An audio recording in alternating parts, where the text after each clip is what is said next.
dreams can come true. Yeah, no, dreams cannot come true if you don't make a plan, if you don't set goals, and if you don't have intentions. There are so many of us who are out there who have dreams. We want to manifest. We want to dream life. We want 2023 to be different to all the other years. We want to build a mansion and drive a car.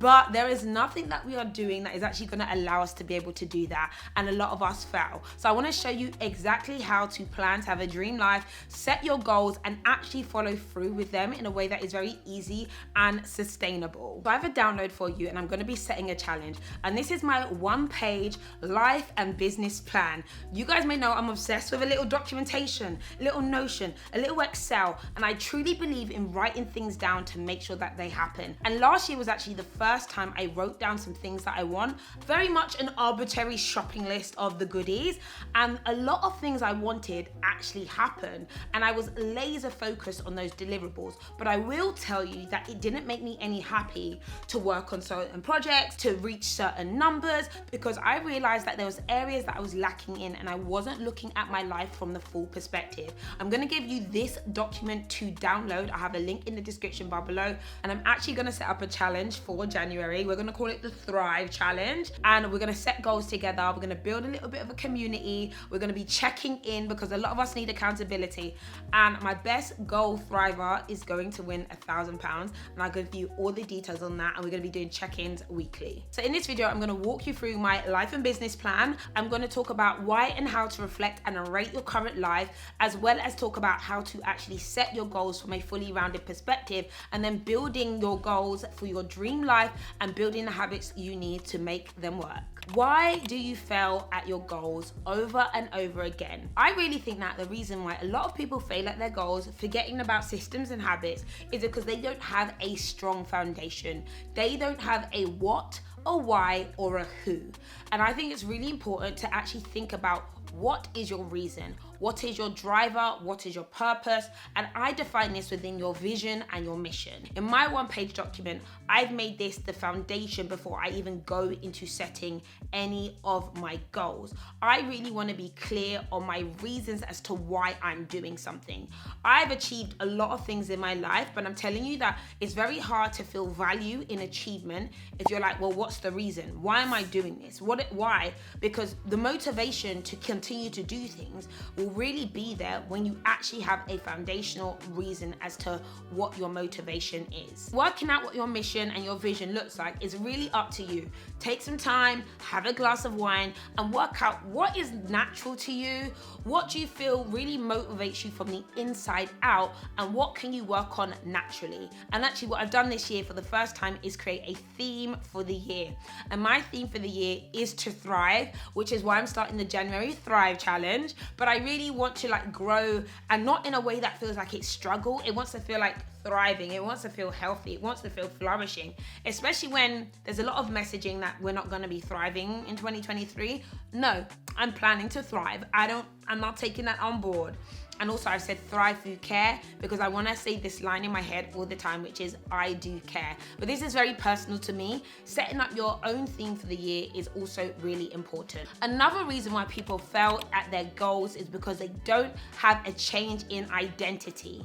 And this is a really important point. And actually I read this point in Atomic Habits, and a lot of people fail at their goals and don't build the habits and don't have the systems that they need that become automatically, because they can't really see who they are. Who am I?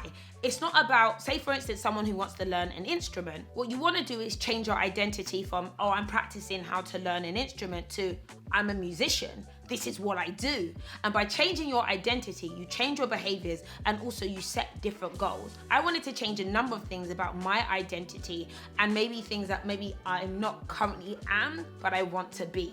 So it's really up to you on how to define what your I am looks like. But really understand that you really need to get almost like a change in mindset towards who you are, and that may have been formed by what other people have said about you, and you need to be able to scratch that out and be like, no, this is who I am, and make sure you're working towards that on an everyday basis. So if you don't want to fail at your goals, you need to know what they are, why you have them, and then who you are to be the one to follow through on those goals. The next point I wanted to talk about was reflection. I know some of us want to cover our eyes, leave the crap of last year in the past, but we need to have a look. You need to have a look. You cannot run away from the truth. If it was crap, why was it crap, and where was it crap? And I got this document, I believe from someone else, this kind of categorization. I watched an amazing video from a girl called Montel, and I just was like, yep, these are all the relevant areas in my life that I care about. And I decided I wanted to be tracking it on a monthly basis. Really, I want to rate these key areas of my life. So physical health, spirituality, habits and routines, career, relationship with partner, relationship with family, finances, emotional state, blah, blah, blah. All of these different categories in my life that were important. And I had to sit down and rate them right now. And I was horrified. So for instance, I could see that my physical health was average, but my habits and routines was 0. And I could also see that I got a really good career and my finances are amazing, but my emotional state is at a 1. There may be some correlation here. And it's really important to kind of reflect. And you could take this and use this as a framework or set some other key points for you. But taking a look and reflecting of how things currently are for you is really important if you want to move forward and take steps in the right direction. So the next section I have in my one-page life and business plan is my key goal areas of focus.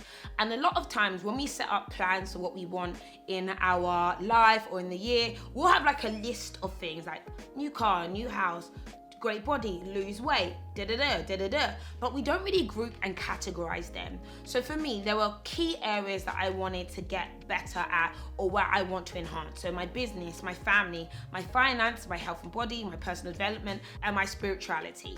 These are my 6 key areas of focus, but you may have different areas of focus for yourself, right? And why I think it's really important is to categorize each different area is because if you don't focus on your life as a whole, something is gonna slip. If you wanna make 100 grand a year, but you are sluggish and you're unfit and you're unhealthy, you're not going to be working at the most optimal way you possibly can be to actually achieve that figure. You may want to have a boyfriend or a husband, but actually you are not developing yourself as an individual, you're depressed and your energy isn't good. Therefore, you're never gonna develop what you want in relationship because you are not in a good position. So looking at your life from a holistic perspective is really important when it comes to goal settings. Details of goal setting. So number 1, I break up my categories. Within each of my categories, I set 3 goals. And I try not to set more than 3 goals. There's actually 4 in business, but 3 goals is a nice number and it means that I can divide it up in a strategic way to approach on a monthly basis. For each of those key goals, I set key actions and key habits that I want to develop to make sure I achieve them. It's very easy to set a goal, but it's actually very difficult to create a system and a habit that you can follow through on. And the reality of achieving your goals is based on what you do on an everyday basis.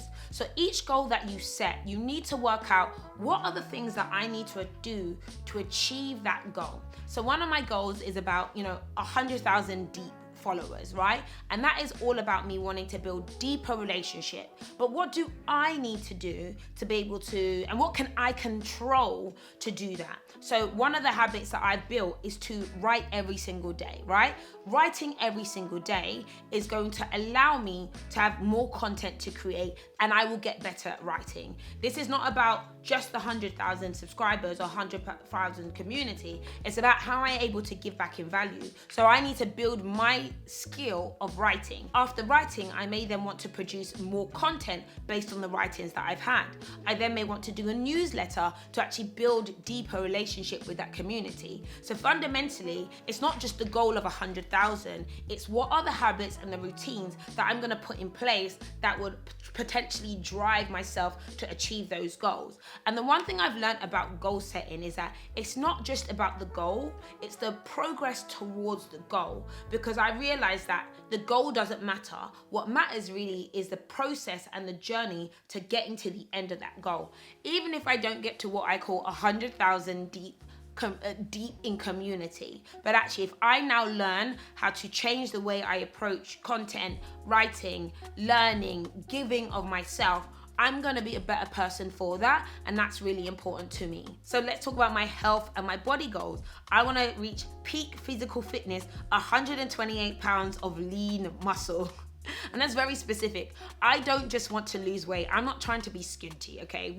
The girl has been twiggy in the past. It's not cute, okay? The head is big, the body is thin. Not cute. But how do I get to lean muscle? So what am I gonna do on an everyday basis to achieve that goal? So of course, I've decided I'm going to walk every single morning. I don't walk right now, but I'm just gonna wake up, put my gym kit by my bed, and go on a walk. That doesn't sound like I'm about to be Arnold Schwarzenegger, but those are habits that I'm going to build that are going to help me work towards being in peak physical health, and then building that habit to get into that lean muscle group. Another thing I'm going to be doing is intermittent fasting. The reason why I'm going to do that, because actually me eating after 2 o'clock is just easier than me eating breakfast, lunch, snacking, blah, blah, blah. I need to think of the easiest way that I can eat in a way that is sustainable. I will also be ordering meal prep services to help me. So when it comes to setting the goals, what you want to do is think about the habits and the strategies that you can do